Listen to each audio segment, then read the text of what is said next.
Welcome to Rachna Trivedi channel. Bihar के मोतिहारी जिले का टिकुनिया गांव इटावा की घटना के बाद इस गांव में बोर्ड लगा दिया गया कि ब्राह्मणों द्वारा पूजा पाठ कराना मना है, ऐसा करने पर दंड दिया जाएगा। अब ऐसे बोर्ड को देखने के बाद लोग अक्सर क्या सोचेंगे कि यादव परिवार ने ऐसा लगा दिया या यादव जाति वालों ने ऐसा लगा दिया। आइए बताते हैं कि ये सारी अफवाहें और ये सारी चीज़ें कौन फैलाता है और किसके पीछे इसका हाथ होता है और किसके कारण अपने देश में ये बिखराव हो रहा है, लोग कितने स्वार्थी हो चुके हैं। तो अब हम आपको डिटेल बताते हैं फिर ये डिटेल क्या है। अब देश में जो माहौल है उस हिसाब से आपको पहली नज़र में लगेगा कि ऐसा यादव ने किया होगा। गांव में यादवों के घर भी हैं। पिछले 3-4 दिन से यूट्यूबर मीडिया इसे इसी तरह प्रचारित भी कर रही है। पर रुकिए, एक दिन बाद जब आस पड़ोस के गांव के लोग सक्रिय हुए और पुलिस पहुंची तो पता चला कि गांव के अधिकांश लोगों को इस बोर्ड के बारे में पता ही नहीं है। कुछ ऐसे भी होंगे जो जानते भी होंगे, लेकिन पुलिस के सामने पलट पता चला है कि ये मात्र 3 लोगों ने मिलकर इस काम को किया है। और वो कौन है ऐसे 3 लोग, आइए हम आपको बताते हैं कि जिसमें यूट्यूबर मनदीप कुमार मुख्य भूमिका उन्होंने निभाई है। और मनदीप जी का चैनल मोनेटाइज नहीं हो रहा था, मनदीप जी का चैनल वायरल नहीं हो रहा था। तो उन्होंने क्या किया कि वायरल होने के लिए किसी भी दमदार खबर का वो इंतज़ार कर रहे थे कि हम ऐसा कुछ करें जिसके माध्यम से मेरा चैनल वायरल हो जाए और हम वायरल हो जाए। तो इन्होंने खबर खुद ही बना डाली। ये खबर इन्होंने खुद ही बना डाली। ये किसी यादव परिवार ने नहीं बनाई, ये किसी यादव ने नहीं बनाई, बल्कि ये मनदीप जी ने अपनी ये खबर खुद ही बना डाली। तो सोचे कि गांव में तो कोई ब्राह्मण नहीं है, सो कोई विशेष विवाद भी नहीं होगा। उन्होंने ऐसा सोचा कि गांव में बहुत सारे यादव लोग रहते हैं, तो ब्राह्मण तो रहते नहीं है, तो विवाद होगा नहीं, लोग देखेंगे नहीं और फिर ऐसा कुछ होने वाला है नहीं। खुद ही पेंटर बुलवाकर सड़क के किनारे लगे पुराने बोर्ड पर लिखवा दिए और अपने ही कुछ दोस्तों से बातचीत कर वीडियो बनाने लगे, जैसी उनकी योजना थी। वे सचमुच वायरल हो भी गए थे। इस काम में उनका साथ दिया था पुजारी मीडिया यूट्यूब चैनल के कथित संपादक श्रीमान संजीत कुशवाहा जी ने। वायरल होने के लोभ में कुछ भी कर देने की बीमारी से ग्रसित कुशवाहा जी लगे वीडियो बनवाने में।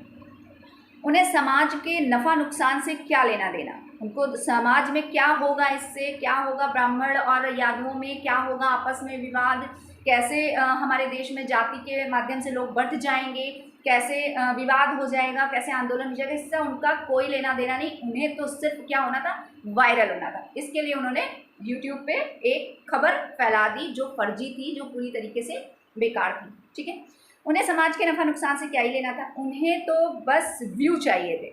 संभव है बहुत पहले कन्वर्ट होकर ईसाई भी हो चुके हैं, क्योंकि पिछले 20 वर्ष में बेलिया मोतिहारों ने बहुत कन्वर्जन हो चुका है। अब तनिक इस क्रांति के सूत्रधार मनदीप जी का इतिहास भी देख लीजिए। उनके ऊपर कुल 1 दर्जन मुकदमे चल रहे हैं। मनदीप जी का जो इतिहास है तो वो भी क्या है कि उनके ऊपर 1 दर्जन मुकदमे चल रहे हैं। उसमें से 6 केस दारू सप्लाई, 2 मारपीट के, 1 चोरी का और 1 आर्म्स एक्ट है।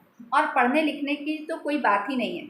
इस काम के लिए पढ़ा लिखा और वो किसी के मुंह में भी माइक ठूस कर सवाल पूछ सकते हैं, इसलिए उन्होंने अपने आप को पत्रकार भी, इन्होंने पत्रकार का नाम बदनाम करने के लिए पत्रकार का भी टैग कहीं ना कहीं से फर्जी ले लिया है और अपने आप को पत्रकार बना लिया है। इसके बाद इनको देखिए कि खैर मोतिहारी पुलिस कोई इटावा मोतिहारी पुलिस बोर्ड हटवा चुकी है और इन महानुभावों के धरपकड़ की कोशिश जारी है। प्रशासन इन्हें ढूंढ लेगा, इसमें कोई संदेह नहीं है। पर सोचिए, व्यू के बल पर पैसा कमाने निकले थे स्व घोषित पत्रकार समाज के लिए कितना बड़ा खतरा बन चुके थे। ये स्वयं को अपने से पत्रकार बना लिए थे, इनके पास कोई आईडी नहीं थी, इनके पास किसी भी चैनल से कोई रिकमेंडेशन नहीं था, तो ये इस तरह के काम कर रहे हैं। मतलब आप चौथे स्तंभ को भी नहीं छोड़ रहे हैं, जो सच में रियलिटी दिखा रहा है, जो सच में लोगों की परेशानियों को प्रशासन तक, जनता तक पहुंचा रहा है, आप उसको भी बदनाम कर रहे हैं, आप उसका भी नाम ले रहे हैं, जिसकी वजह से जो रियल पत्रकार होते हैं, जिनको रियल में वहां पहुंच करके उन घटनाओं को लेना होता है, उन्हें भी उनकी आईडी चेक की जाती है और उनको भी वहाँ नहीं पहुँचने दिया जाता है। तो ये सब कारण है ऐसे अफवाह फैलाने वालों को। मैंने अभी कुछ ही दिनों पहले बताया था, जैसे कि थाना करछना में ये घटना हुई थी कि लड़ाई क्या हुई, क्या नहीं हुई, क्या सर है, क्या पैर है, पता नहीं, लेकिन लोग अपनी बहादुरी दिखाने के लिए, अपने आप को फेमस करने के लिए उसमें कूद जाते हैं। पहले समझते नहीं हैं। तो वैसे यहाँ पर ये स्वघोषित पत्रकार ने और यूट्यूबर ने ये काम किया कि अपने आप को फेमस करने के लिए, व्यू पाने के लिए फर्जी बोर्ड लगा दिया और ब्राह्मण यादवों के बीच में इस प्रकार का इतना विवाद फैला दिया है और इतना ज़्यादा देश में, हमारे देश में जातिवाद के नाम पर कितनी मतलब नफरत फैला रहे हैं। अरे हम लोगों ने जातिवाद के लिए उनके लिए कहा था कि जो लोग हमारे देश में रह रहे हैं और रहकर भी उनको कोई दूसरा देश प्यारा लग रहा है, तो ऐसे लोगों से हम दूर रहें और ऐसे लोग भारत में अगर रहना चाहते हैं तो भारत को अपना देश माने।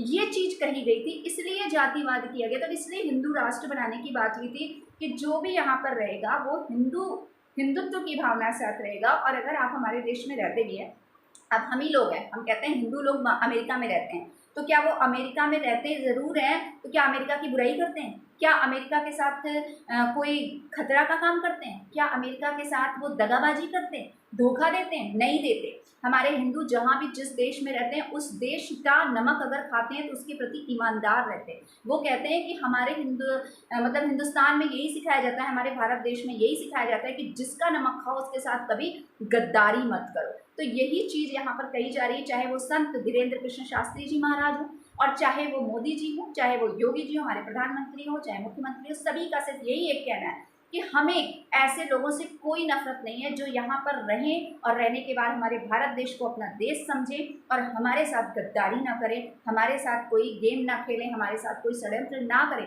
ऐसे लोगों से हमें कोई दिक्कत नहीं। लेकिन जो लोग हमारे देश में रहते हुए हमारे साथ गद्दारी कर रहे हैं, धोखेबाजी कर रहे हैं, उन्हें यहाँ नहीं अच्छा लगता, बाहर के लोग अच्छे लगते हैं, उन्हें यहाँ पर ना रह करके पाकिस्तान के लोग अच्छे लगते हैं, उन्हें पाकिस्तानी मतलब यहाँ से कुछ खबरें वहाँ पे पहुँचानी, ये सब काम जो कर रहे हैं वो ना करें, क्योंकि वो लोग फिर इस देश में रहने के लायक नहीं हैं।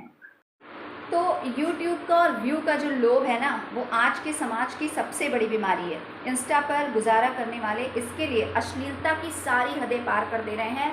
आजकल के जो लड़के लड़कियां हैं वो भी इतने ज़्यादा ऐसे हो चुके हैं व्यू पाने के लिए कि उन्हें ड्रेस उतारना है, छोटे कपड़े पहनने हैं। अगर वो छोटे कपड़े पहनेंगे तभी उन्हें लगता है कि हम वायरल हो सकते हैं, तभी हम अच्छे लग सकते हैं।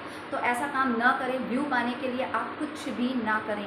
व्यू अगर आपको पाना है तो अच्छे अच्छे कंटेंट बनाएं। बहुत सारे ऐसे कंटेंट हैं, मैंने अपने यूट्यूब चैनल पे हर प्रकार के कंटेंट डाल रखे हैं जिससे कि आप अच्छे से व्यू पा सकते हैं। बल्कि कई लोगों ने मुझे कहा कि आपका यूट्यूब मोनेटाइज नहीं होगा क्योंकि आप बहुत सारे कंटेंट पे यूट्यूब चैनल बना रही हैं। तो मैंने कहा कि ये मैंने लोगों के लिए किया है। मेरा जो चैनल है वो मोटिवेशनल चैनल है और इसके माध्यम से हम आज के जितनी भी जनरेशन है उसको एक गाइडलाइन दे रहे हैं कि आप ट्रैवल का बना सकते हैं, आप जर्नी का बना सकते हैं, आप खाने से रिलेटेड बना सकते हैं, आप भजन पर लिपसिंग करके बना सकते हैं, आप पुराने ओल्ड सॉन्ग्स पर लिपसिंग करके बना सकते हैं, आप भजन के उस पर कीर्तन करते हुए आप बना सकते हैं, आप बाहर के किसी भी हिस्टोरिकल प्लेसेस को दिखाकर बना सकते हैं, आप किसी का इंटरव्यू लेकर बना सकते हैं। आप मतलब हर प्रकार की कैटेगरी, जितनी हमें आइडिया मिलता जाता है कि इस कैटेगरी पे वीडियो बनाए जा सकते हैं, वो हर अच्छे अच्छे कंटेंट मैंने अपने चैनल पर डाले हैं कि आप लोग इसको देखिए और देख करके आप इस पर वीडियो बनाइए और वायरल होइए। और बहुत ज़्यादा मतलब आप ग्रीनरी,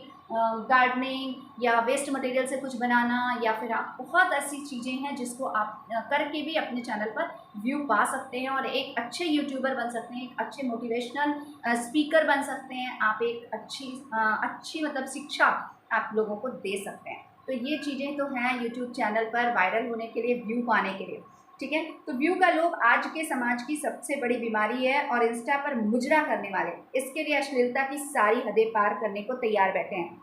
तो माइक वाले भी उनमें से एक कदम पीछे नहीं रह गए। ना कोई कानूनी बाध्यता है, ना कोई नैतिकता का बंधन है और कुछ भी कर देने के लिए छुट्टे घूम रहे हैं। फेसबुक और यूट्यूब पर पसर रही खबरों पर सहजता से विश्वास कर लेना मूर्खता हो गया है। क्यों? क्योंकि 350 के नेट पैक ने बड़ा बेड़ा गर्क कर दिया है। अभी टिप्पणी में उसी गांव के एक भाई ने बताया कि 2 दिन पहले ही गांव में अखंड अष्टयाम संपन्न हुआ है, एक यादव जी के घर ही, और पंडित जी ने ही कराया है। कुछ भी बदला नहीं है, लेकिन लोग फिर भी कितनी अफवाहें फैला रहे हैं, लोग कितना बदल देना चाहते हैं और लोग क्या कर रहे हैं और क्या नहीं कर रहे हैं ये उनकी समझ से बाहर हो चुका है। और कहते हैं ना कि अगर विनाश काले विपरीत बुद्धि, और अगर आपका अपने ही देश के प्रति ये भाव आ रहा है तो आपके साथ भी बहुत जल्द बहुत कोई बड़ी दुर्घटना घटने वाली है। इसके लिए आप तैयार हो जाइए, क्योंकि कहते हैं जो किसी के लिए गड्ढा खोदता है उसके लिए खाई हमेशा खुदने के लिए तैयार रहती है। तो ऐसा ना हो, इसके लिए अच्छी सोच रखिए,